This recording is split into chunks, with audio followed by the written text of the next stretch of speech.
오늘 주시는 하나님의 말씀은 누가복음 23장 44절에서 49절입니다. 다 같이 일어나셔서 한 절씩 교독하겠습니다. 때가 제6시쯤 되어 해가 빛을 잃고 온 땅에 어둠이 임하여 제9시까지 계속하며 성소의 휘장이 한가운데가 찢어지더라. 예수께서 큰 소리로 불러 이르시되 아버지, 내 영혼을 아버지 손에 부탁하나이다 하고 이 말씀을 하신 후 숨지시니라. 백부장이 그 된 일을 보고 하나님께 영광을 돌려 이르되 이 사람은 정녕 의인이었도다 하고, 이를 구경하러 모인 무리도 그 된 일을 보고 다 가슴을 치며 돌아가고, 예수를 아는 자들과 갈릴리로부터 따라온 여자들도 다 멀리 서서 이 일을 보니라. 아멘. 자리에 앉으셔서 기도하겠습니다. 사랑하는 하나님 아버지, 주의 진리의 말씀으로 저희를 새롭게 하사 하나님의 말씀이 우리를 변화시켜 주님 기뻐하시는 값진 하루하루를 살아갈 수 있도록 인도하여 주옵소서. 미련하고 연약한 종을 주님 손에 맡기옵고 예수님의 이름으로 기도하옵나이다. 아멘. 오늘은 고난주간이 시작되는 종려주일입니다. 호산나 주일이라고 부르기도 합니다. 오늘 본문 누가복음의 십자가의 말씀을 통해서 고난주간을 묵상하려고 합니다. 십자가를 생각하면 고린도전서 1장을 먼저 떠올리게 됩니다. 고린도전서 1장에 보면 그 시대의 십자가에 대해서 사람들의 생각이 나옵니다. 십자가의 말씀은 멸망하는 사람들에게는 미련한 소리였습니다. 구원을 얻는 우리 그리스도인들에게는 하나님의 능력인 십자가의 말씀이 멸망하는 세상 사람들에게는 미련한 소리처럼 들렸습니다. 그리스도가 십자가에 못 박혔다는 이 말씀이 유대인들에게는 특별히 걸림돌이 되어서 거리끼는 것이었습니다. 십자가는 로마 제국 사람들이 가장 피하고 싶은 형벌입니다. 벌거벗겨서 알몸으로 쇠못에 박히는 고통스러운 처형 방식입니다. 누가 그런 죽음을 원할까요? 그런데 인류의 구원자가 십자가에서 죽었다는 이 십자가의 말씀을 어떻게 받아들일 수 있겠어요? 십자가에서 처형당한 구원자 메시아라는 말씀은 로마 사람들에게나 유대인들에게나 말도 안 되는 미련한 소리처럼 들렸습니다.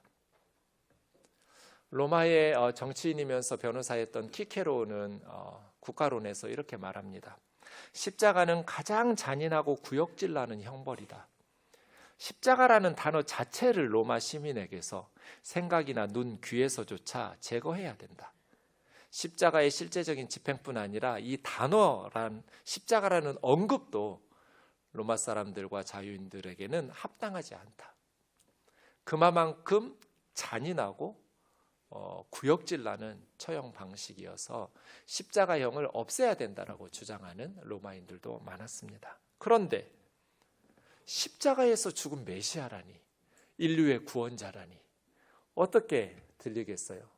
말도 안 되는 미련한 소리로 들렸습니다.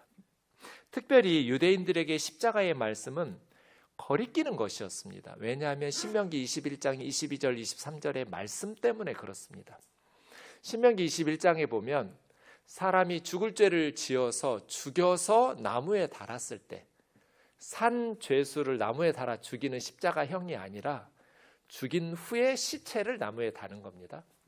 그것만으로도 나무 위에 밤새도록 두어서는 안 됩니다. 왜냐하면 나무에 달린 자마다 하나님께 저주를 받았기 때문입니다. 예수 그리스도의 십자가, 나무에 달린 자마다 하나님께 저주를 받았다는 신명기 말씀에 의하면 예수님은 하나님의 저주를 받아 죽은 자입니다. 그런데 예수님이 이스라엘의 구원자이고 하나님의 아들이시고 메시아라고 유대인들에게는 거리끼는 것이지요. 그래서 사도행전 26장에 보면 사도 바울은 나도 나사렛 예수의 이름을 대적하여 많은 일을 해야 옳은 것이라고 스스로 생각하고 있었다. 그래서 많은 성도들을 감옥에 가두고 또 그리스도인들을 죽여야 한다라고, 처형시켜야 한다고 할 때 나는 찬성 투표했던 사람이라고. 11절을 주목하실 필요가 있는데요. 그리스도인들에게 강제로 예수님을 모독하게 하는 말을 시켰다고 바울이 고백하고 있습니다. 이게 신명기 21장 22절 23절 때문에 그렇습니다. 나무에 달린 자마다 하나님께 저주를 받은 자라는 말씀 때문에 나무 십자가에 달려 죽은 예수님을 저주받은 자라고 모독하게 사도 바울은 위협하면서 그리스도인들을 강제로 저주하도록, 예수님에게 저주하도록 하는 일을 시킨 겁니다. 그렇게 심히 격분하면서 그리스도인들을 박해하여 또 외국의 성까지도 다니면서 그 일로 다메섹 가다가 다메섹 도상에서 부활하신 예수님을 만났습니다. 다메섹에 가다가 부활하신 주님을 만나고 바울은 그리스도인이 되었는데, 바울이 무엇을 깨달았기에 그리스도인이 되었을까요? 바울은 어떻게 그의 생각이 바뀌었을까요? 그것을 설명하는 내용이 갈라디아서 3장 13절입니다. 그리스도께서 우리를 위하여 저주를 받았다라는 것을 새롭게 바울은 깨달은 거예요. 나무에 달린 자마다 하나님의 저주를 받은 자라는 말씀은 너무나 명확해요. 그리스도께서 나무 십자가에 벌거벗겨서 쇠못에 박혀서 죽임당한 것은 너무나 분명한 하나님의 저주였어요. 그런데 바울이 그동안 예수님의 죄 때문에 하나님께서 그를 저주하여 십자가에 죽이신 줄로 알았는데, 다메섹 도상에서 예수님의 십자가가 우리 죄 때문에 하나님의 저주를 대신 받았다라는 걸 새롭게 깨달은 거예요. 우리를 위해서 예수님이 저주를 받으셨구나. 이 사실을 깨닫고 바울은 충격을 받습니다. 디모데전서 1장에도 보면 바울이 그리스도를 비방하고 박해하고 폭행하는 그러한 박해자였는데, 그때는 내가 모르고 했다는 거예요. 뭘 몰랐어요? 그리스도께서 우리를 위하여 하나님의 저주를 받으셨다는 사실을 몰랐어요. 내가 알지 못하고 그렇게 박해하고 비방하고 핍박하는 그런 그리스도의 박해자였다. 미쁘다 모든 사람이 받을 만한 이 말이요, 미쁘다는 건 믿을 만하다, 신뢰할 만하다. 세상 모든 사람들이 믿고 받아들일 이 말씀, 그리스도 예수께서 죄인을 구원하시려고 세상에 임하셨다는 말씀, 예수 그리스도께서 죄인을 구원하시려고 세상에 오셨다라는 이 말씀을, 이 하나님의 약속의 말씀을 믿고 신뢰하면서 붙잡는 자들마다 놀라운 복을 누리게 될 것입니다. 교회가 세상을 향하여 외쳐야 될 메시지는 바로 이겁니다. 세상 모든 사람이 받아들여야 될 이 말씀, 그리스도 예수께서 죄인들을 위하여 세상에 오셨다. 그리스도 예수께서 우리 죄를 위해서 십자가에서 벌거벗겨서 쇠못에 박혀서 채찍에 맞아가면서 하나님의 저주와 형벌을 대신 받아주셨다. 우리는 세상 사람들에게 가르쳐줘야 돼요. 예수님이 너를 위해서, 나를 위해서 십자가에서 하나님의 저주를 받으셨다. 우리가 두려워할 필요가 없다. 하나님 앞에 염려할 필요가 없다. 예수님이 우리 죄를 다 씻어주셨기 때문이다. 이것이 교회가 세상에 외쳐야 될 복음이에요. 바울뿐 아닙니다. 예수님의 제자들도 그리스도의 십자가를 상상하지도 못했습니다. 누가복음 22장 24절에 보시면 십자가 전날 밤 최후의 만찬 자리에서까지 12제자가 서로 누가 크냐 하면서 권력 싸움을 하고 다투었습니다. 마태복음에 보면 요한과 야고보의 어머니인 세베대의 아내는 자기 두 아들을 예수님에게 주님의 나라에서 하나는 오른쪽에 하나는 왼쪽에 앉혀달라고 부탁을 하면서 청탁을 합니다. 그러니까 예수님의 제자들은 예수님께서 벌거벗겨서 십자가에서 처형당하실 줄 몰랐어요. 메시아 왕국, 주님의 나라를 세우실 줄로 기대했어요. 예수님이 메시아 왕국을 건설하시고 왕이 되시면 내 두 아들은 하나는 오른쪽에 하나는 왼쪽에 앉혀주세요. 이것이 세베대 아들들의 어머니의 부탁이었어요. 십자가 전날까지 제자들은 몰랐어요. 그래서예요. 십자가와 부활의 복음의 메시지는 예수님의 제자들이 꾸며낸 이야기가 아니에요. 고대의 신의 진노를 달래거나 복을 받기 위해서 동물을 바치는 이야기는 흔히 있는 얘기예요. 그런데 그 어디에도 신이 사람들을 위해서 사람이 되어 세상에 와서 신의 저주를 받아서 대신 죽는다는 이야기는 어디에도 없어요. 비슷한 얘기도 없어요. 예수님의 제자들도 상상하지도 못했어요. 바리새인이었고 랍비였고 그렇게 율법을 정통했던 사도 바울도, 유대 종교 지도자들도 아무도 몰랐어요. 하나님께서 십자가에 하나님의 아들을 못 박아 죽이시면서 인류의 죄를 용서하시고 구원하신다는 것은 누구도 몰랐어요. 상상할 수도 없는, 인간들이 도저히 꾸며낼 수 없는 이야기예요. 그런데 예수님의 제자들은 이 십자가의 복음을 세상 사람들에게 알려주기 위해서 순교를 당했어요. 이것이 기독교의 메시지예요. 십자가의 구원, 이런 십자가의 구원의 메시지는 유일무이한 내용이에요. 어느 종교에도 이런 내용이 없어요. 비슷한 내용도 없어요. 다른 종교에서는 절대로 이런 방식의 구원을 말하지 않아요. 그래서 법륜스님은 저렇게 말하는 거예요. 죽은 후에 극락과 천국, 지옥이 있는지 없는지 모르지만 염려할 필요 없습니다.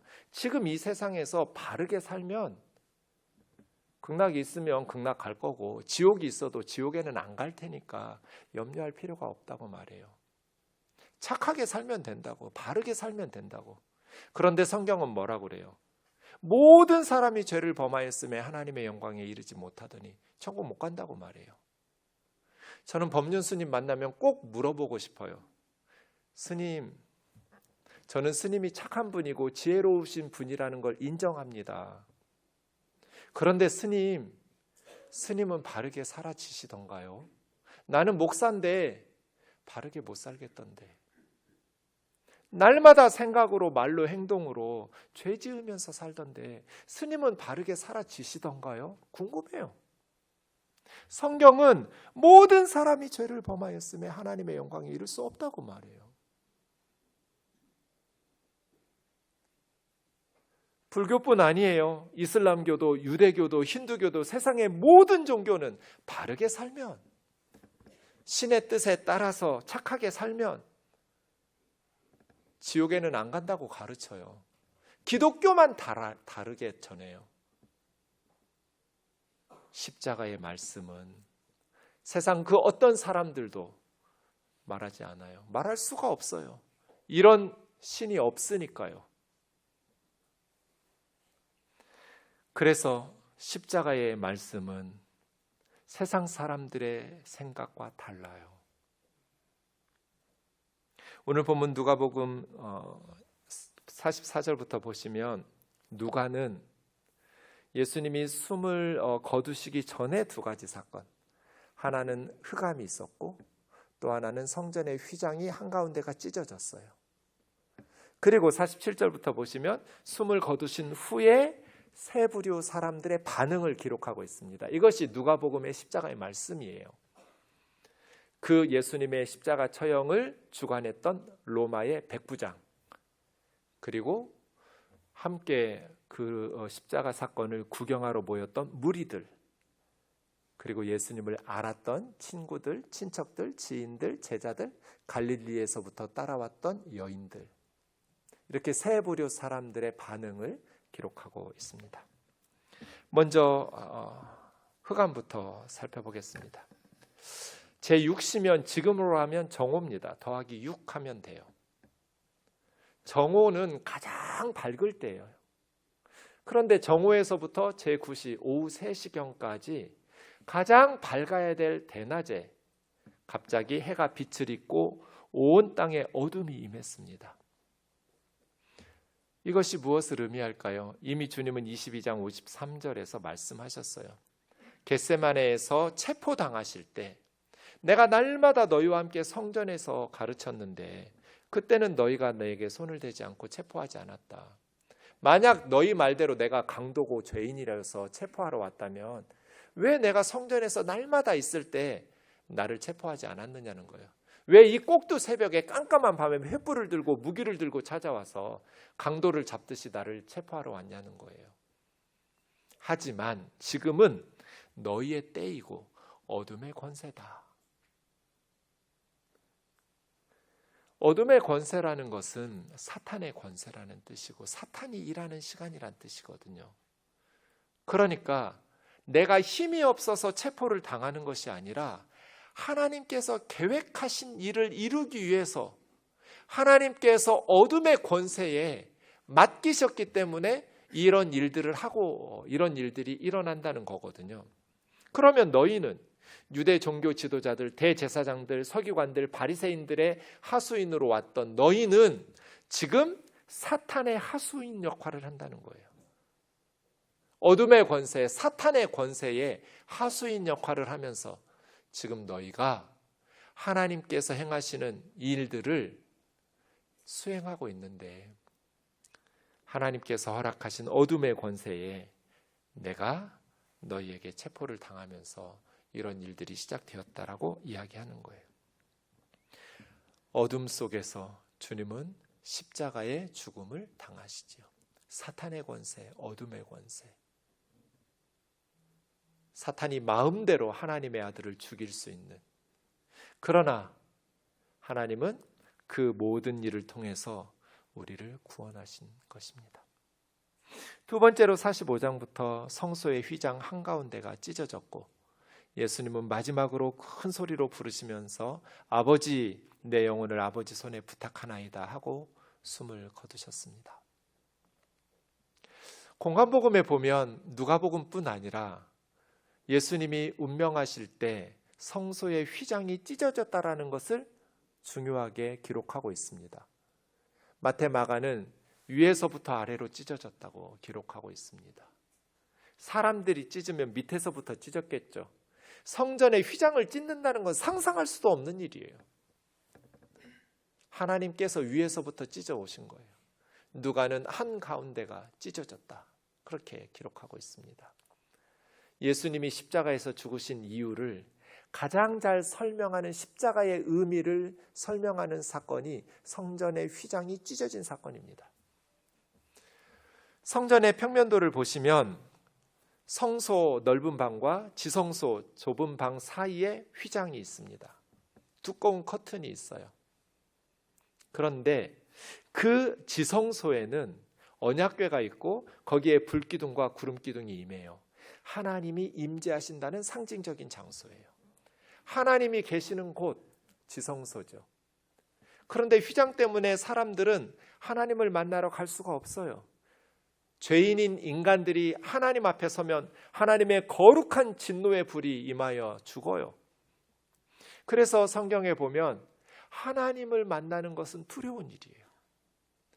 그래서 휘장이 막고 있어요. 출입 금지예요. 누구도 하나님 앞에 나아갈 수가 없어요. 하나님을 보고 살 자가 없다고 말해요. 1년에 딱 한 번 7월 10일 대속죄일에만 대제사장 한 사람이 휘장 안으로 지성소로 들어갑니다. 그때 짐승의 피를 들고 가요.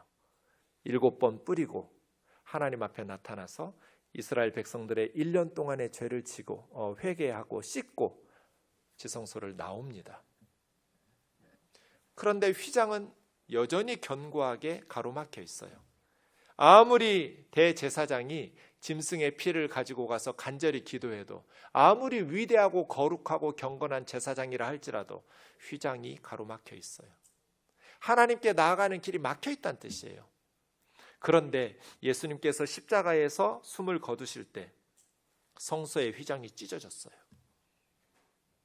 히브리서 9장 보시면 그리스도께서는 장래 좋은 일에 대제사장으로 오셔서 사람들 손으로 지은 예루살렘 성전의 지성소가 아니고 이 창조에 속한 이 지구에 있는 성소가 아니라 진짜 하나님이 계신 하늘의 성소, 천국에 염소나 송아지 같은 짐승의 피를 들고 대제사장처럼 지상의 지성소가 아니라 십자가에 자신의 피를 들고 하나님 앞에 직접 나아가셨다는 거예요.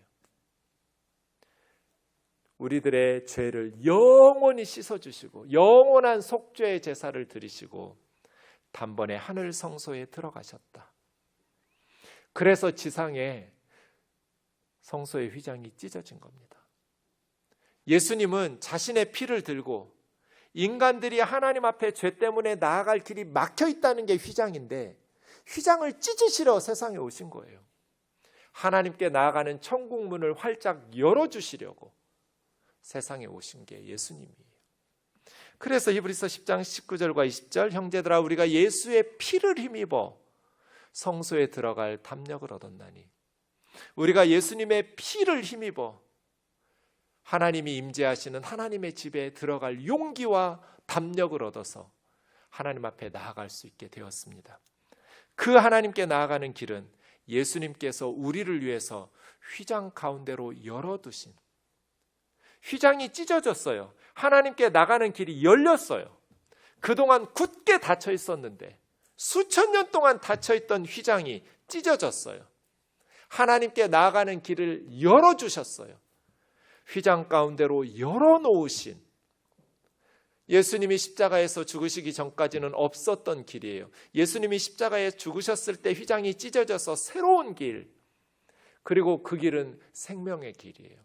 영생을 주시는 길. 형제들아 우리가 예수의 피를 힘입어 성소에 들어갈 담력을 얻었나니 그 길은 우리를 위하여 휘장 가운데로 열어두신 새로운 생명의 길이요 휘장은 그리스도의 육체니라. 휘장은 한쪽은 하나님을 보고 있고 한쪽은 세상을 보고 있어요. 그런데 이것이 하나님과 사람들 사이를 가로막고 있어요. 예수님께서 우리 죄를 대신하여 십자가에서 죽으셨을 때, 예수님의 몸이 십자가에서 찢어졌을 때 하나님께 가는 길, 막혀있던 그 휘장이 찢어졌어요. 그래서 요한계시록 4장 1절에 보면 요한이 지금 터키 밑에 있는데 그리스 섬이에요. 이 반모섬에서 환상을 보니 하늘 천국문을 보았는데 천국문이 활짝 열려 있었어요. 열린 문이에요. 지금 천국문이 열려 있다고요. 휘장이 찢어졌어요. 예수님이 세상에 오신 것은 휘장 찢으러 오신 거예요. 하나님께 나아가는 길을 열어주시려고 오신 거예요. 죄인들이 하나님 앞에 나아가면 죽어요. 심판받아요. 거룩한 하나님의 분노에 소멸돼요. 그런데 예수님께서 우리의 죄를 깨끗하게 씻어주셨어요. 그래서 예수의 피를 들고 하나님 앞에 나아가는 거예요.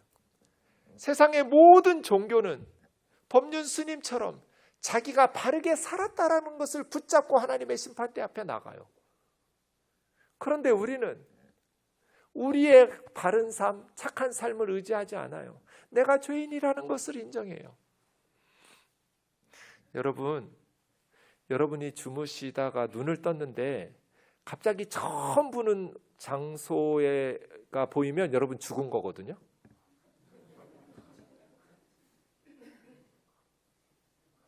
어제 분명히 내 방에서 잤는데 눈을 떠보니 처음 보는 광경이 펼쳐지잖아요. 여러분 죽으신 거예요. 그때 여러분 눈앞에 부처님이 보이면 우린 망한 거예요. 예수님이 보일 거예요. 하나님의 심판대 앞에 설 거예요. 그때 내가 기도를 어떻게 했지? 어떻게 봉사했지? 어떻게 헌금했지? 어떤 착한 일을 했지? 머리 뒤질 필요 없어요. 제가 멘트를 가르쳐 드릴게요. 하나님, 저는 죄인입니다. 한마디만 하면 돼요. 나머지 대사는 우리 주님이 다 알아서 치실 거예요. 나는 죄인입니다. 여러분 걱정할 필요 없습니다. 지금 바르게만 살면 지옥이 있어도 안 가고 극락으로 갈 테니까 염려하시지 마세요. 아니요. 틀린 말 아니고 맞는 말인데 우리가 바르게 살지 못한다는 게 문제예요. 그래서 우리는 예수의 피를 힘입어 하나님의 보좌 앞으로 나아가요. 성소의 휘장이 찢어졌어요. 찢어진 휘장이 무엇을 의미합니까? 예수님 그거 하러 십자가에 매달린 거예요. 어둠의 권세에 자신의 몸을 맡긴 거예요. 휘장 찢으려고, 하나님께 나아가는 천국 문을 열어주시려고. 그래서 요한이 보니 하늘에 천국 문이 열려 있더라. 천국 문이 열려 있어요.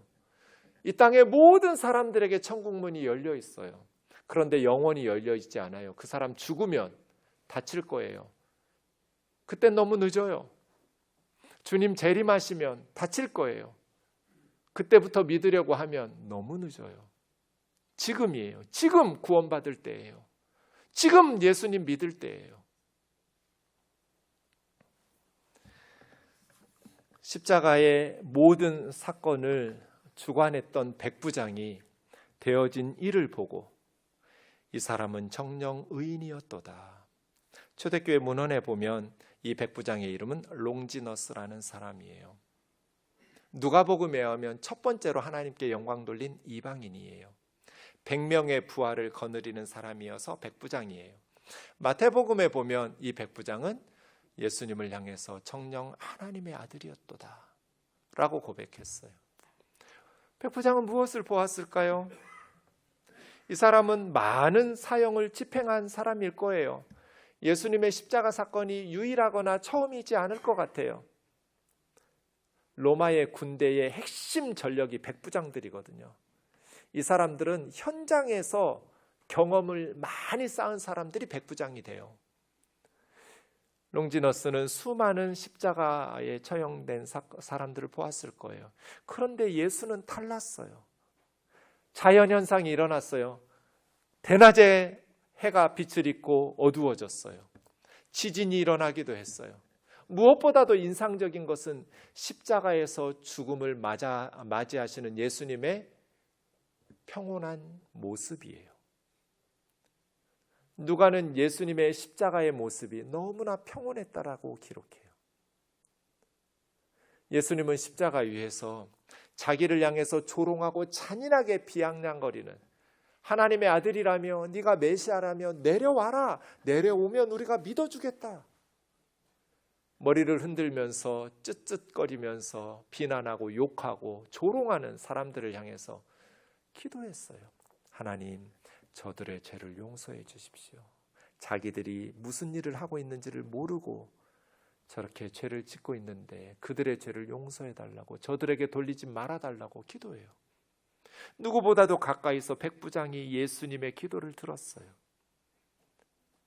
강도 하나는 욕하고 있는데 한쪽 강도는 우리는 마땅히 처벌받아 죽어 마땅한 죄인들이지만 예수님은 다르다. 예수님, 나 좀 기억해 주세요. 네가 오늘 나와 함께 낙원에 이를 것이다.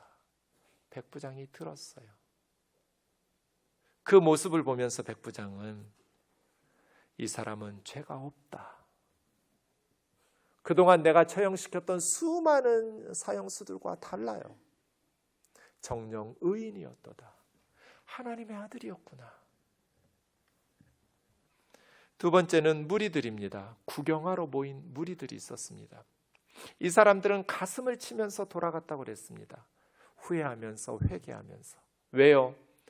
날마다 성전에서 예수님의 설교를 들었거든요. 따뜻한 예수님의 사랑을 받았거든요. 병자들을 고쳐주시고 귀신들을 축사하시면서 그들을 회복시켜 주신 은혜를 누구보다도 많이 누렸던 유대인들이에요. 그런데 유대 종교 지도자들의 말에 미혹을 당해가지고 군중 심리에 휩쓸려서 예수를 죽이라고 십자가에 못 박으라고 외쳤어요. 자기들이 죽였어요. 그런데 된 일을 보았어요. 지진이 일어나고 한낮에 어두움이 임하고, 그런데 예수님은 너무나 평온하게 십자가에서 기도하고 죽어가는 모습을 보면서 가슴을 치며 돌아간 사람들. 마지막 세 번째 부류는 예수님을 아는 자들, 갈릴리에서부터 따라왔던 여인들. 그들은 혹시라도 자기들에게 위험한 일이 닥칠까 봐 두려워서 멀리 서서 구경하고 있었어요. 백부장도 무리들도 예수님의 지인들, 예수님의 제자들, 예수님을 따르던 자들도 각각 자기들의 역할을 수행했어요. 그런데 하나님도 하나님의 역할을 수행하셨고 예수님은 예수님의 역할을 수행하셨어요. 왜? 우리 때문에. 우리는 어떻게 살아야 될까요? 십자가의 말씀을 들을 때마다 어떻게 살아야 될까?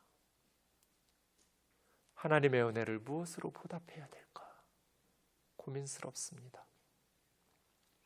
첫 번째는 예수님을 사랑하는 겁니다.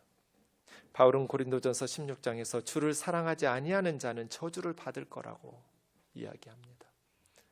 예수님이 왜 십자가에서 죽으셨을까요? 우리가 예수 믿고 교회 다녀야 되기 때문에, 교회에서 봉사하고 주님의 일을 해야 될 일꾼이 필요하셔서? 아닙니다. 말씀 한마디로 온 우주를 만드시는 분이에요. 우리의 헌금이나 봉사가 뭐가 필요하겠어요? 주님의 일을 하시는데. 우리 없이도 얼마든지 주님은 하시고 싶은 일을 하실 수 있잖아요. 그런데 왜 주님은 십자가에서 죽으셨을까요? 우리를 사랑했기 때문이죠. 저와 여러분을 사랑하셨기 때문에 주님은 죽으신 거예요. 그럼 우리는 어떻게 보답해야 될까요? 사랑으로 보답해야죠. 주님을 사랑해야죠. 우리가 무엇으로, 어떤 돈으로, 어떤 봉사로 십자가의 사랑을 보답할 수 있겠어요? 주님을 사랑하는 것으로. 우리도 주님을 사랑해야죠. 주님이 우리를 사랑하셔서 죽기까지 자신의 생명을 바치셨는데 우리도 주님을 그렇게 사랑해야죠. 그렇게 주님을 사랑하고 십자가의 복음을 믿고 천국 가면 될까요? 그렇지 않습니다. 그게 다가 아니에요. 제가 주보 칼럼에 쓴 일부 내용을 읽겠습니다. 예수님은 자기 십자가를 지고 나를 따르라 라고 말씀하셨습니다. 십자가는 믿고 구원을 받을 뿐 아니라 지고 따라야 합니다. 우리는 십자가에 못 박히신 그리스도를 닮아가는 삶을 살아야 합니다. 십자가는 다른 사람 살리기 위해서 내가 죽는 것입니다. 마땅히 우리가 권리를 주장하고 누릴 수 있지만 타인을 위해서 기꺼이 권리를 포기하면서 사는 것, 모두 다 자신의 권리만 주장하는 이 세상에서 기꺼이 권리를 포기하는 삶을 통해 세상을 아름답게 만들어가는 것, 그것이 십자가를 지고 주님을 따르는 것입니다. 십자가는 우리가 믿고 구원받고 천국 가는 것이 끝이 아닙니다. 예수님만 죽어서는 안 됩니다. 우리도 십자가에서 죽어야 돼요. 내가 그리스도와 함께 십자가에 못 박혔나니 그런즉 이제는 내가 산 것이 아니다. 그리스도인들은 사도 바울처럼 십자가에서 그리스도와 함께 죽어야 돼요. 세상에 대해서 죽어야 되고 욕망에 대해서 죽어야 되고 자아에 대해서 죽어야 돼요. 그리스도와 함께 십자가에서 죽어야 돼요. 하나님은 십자가를 통해서 새로운 삶의 방식을 우리에게 제시하셨어요. 예수 그리스도의 삶의 방식 말이에요. 십자가의 삶의 방식 말이에요. 내가 살기 위해서 남을 죽이고 탐욕을 부리기 위해서 많이 쌓아두는 삶이 아니라 남을 살리기 위해서 기꺼이 주장하고 누릴 수 있지만 권리를 포기하고 다른 사람들을 살리기 위해서 내가 희생하는 삶 말이에요. 이전에 살던 방식 그대로 예수 그리스도의 십자가의 복음만 받아들이고 살아가는 게 아니에요. 예수 그리스도의 십자가는 우리의 삶을 완전히 다른 방식으로 살도록 변화시켰어요. 이전에는 세상 욕심 부리면서 살던 우리가 이제는 십자가의 예수님처럼 권리를 포기하고 세상을 살리고 다른 사람들을 소중히 여기는, 나 같은 죄인을 소중히 여기셔서 죽으신 주님처럼 아무리 가치 없어 보이는 노예들이라 할지라도, 가난한 사람들이라 할지라도, 이방인이라 할지라도 자매요 형제로 환영하면서 그들을 위해서 기꺼이 권리를 포기하고 사랑으로 수고하고 섬기는 십자가에 못 박힌 삶 말이에요. 이것이 예수님의 십자가의 사랑에 보답하는 거예요. 그리고 마지막으로 십자가의 복음을 전해야 돼요. 선교하고 전도해야 돼요. 이것이 십자가의 사랑에 보답하는 거예요. 우리만 십자가의 은혜를 힘입어서 천국 갈 수 없잖아요. 십자가의 사랑을 보답하고 싶으면 이 복음을 전해야 돼요. 아네리 선교사님 애니 비어드 결혼식하고 25, 26살에 그 다음 날 바로 한국으로 왔어요. 결혼식 하자마자 이 20대 중반의 젊은 선교사들이 미국에서 조선에 왔어요. 조선에 와서 죽는 날까지 복음 전했어요. 와서 첫 번째 딸을 잃었어요. 어린 딸을 잃었어요. 사랑하는 첫 딸을 집에서 내려다보이는 선교사들의 묘지에 묻었습니다. 나에게 한없는 슬픔이 찾아왔습니다. 한오버 대학 시절 아주 활발하고 지성적이고 신앙심이 강하다는 평을 받은 나였지만 남편 배위랑 선교사가 1년에 반 이상은 순회전도에 가고 나면 밀려오는 외로움과 슬픔을 참을 수가 없었습니다. 나는 좌절하고 있었습니다. 죽은 딸아이의 묘지에 갔다가 태평양을 향한 바닷가에서 눈물을 흘리며 정처 없이 다녔습니다. 그런데 이 조선 땅을 떠나지 않고 죽는 날까지 복음 전하다가 죽었어요. 이 애니 베어드 선교사님이 숭실대학교를 시작했고 멀리 갔더니 처량하고 고나며 슬프고 또 외로워 정처 없이 다니니 예수 내 주여 지금 내게 오셔서 떠나가지 마시고 길이 함께 하소서. 그 찬송가를 작사하신 분이 애니 베어드예요. 양화진의 베어드 선교사님의 가족의 묘비에는 우리를 사랑하시는 이로 말미암아 우리가 넉넉히 이기느니라는 말씀이 묘비명으로 써 있습니다. 우리를 사랑하시는 예수 그리스도의 십자가의 사랑 때문에 넉넉히 이길 수 있었다고. 이것이 주님의 십자가의 사랑에 보답하는 거예요. 세상의 물질이나 성공이나 명예로 이 세상을 살아가려고 하지 않고 예수님의 십자가의 사랑을 사모하면서 예수 그리스도의 십자가의 사랑에 매여서 이 험한 세상을 따뜻하게 보듬어 안고 세상 사람들과 다른 삶의 새로운 방식으로 천국 시민답게 살아가는 저와 여러분 되기를 주의 이름으로 축원합니다. 찬양하겠습니다.